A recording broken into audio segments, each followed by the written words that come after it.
Hi and welcome back, everybody. Hope you all are having a fantastic day out there. I want to do a quick walk and talk with you all and talk a little bit about Ripple and Stellar. We got some good news, some bad news, but overall this will be a very optimistic video in my personal opinion. Now, if you're anything like me, I think that a walk and talk definitely does help stimulate thought. But to be quite frank, I could use the exercise. So if you want me to do more walk and talks with you all and kind of discuss some happenings about XRP, XLM, of course we like algo as well, be happy to do so. First, I want to start by talking about two individuals, Gary Gensler and Brad Garlinghouse, because in the past 24 hours, they've made some pretty big statements about what 2023 is going to look like. And I want to start with Gary, our buddy Gary, right? Sat down with an interviewer that I watched on Yahoo Finance last night. It's about a 12-minute video or so. And the interviewer, I will say, had excellent questions. And she did have some tough, hard-hitting questions. And she asked Gary Gensler, a few different times and a few different ways, what is 2023 going to look like? Will we get more clarity? Will we see what it means by being in compliance?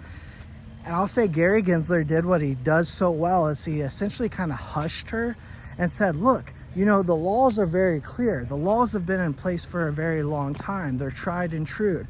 And what these crypto firms and companies and exchanges need to do is to come in compliance.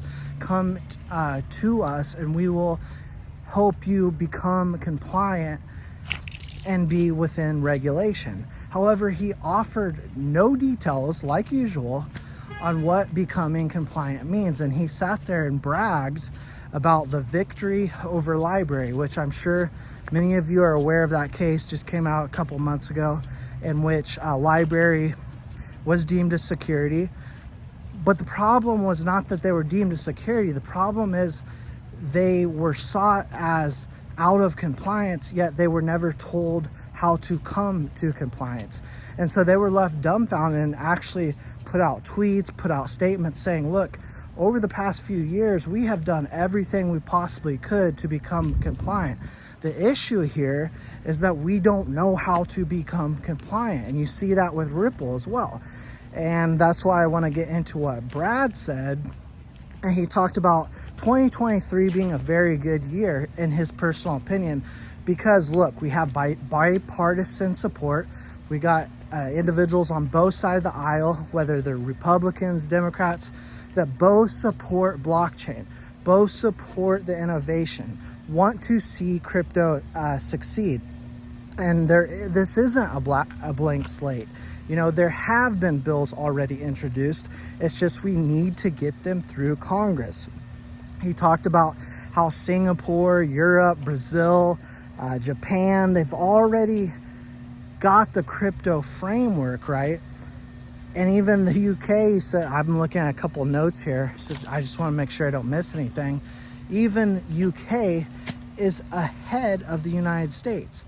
And so when we take a look at where we want to be in decades from here, United States has always been one of the most innovative, if not the most innovative countries out there.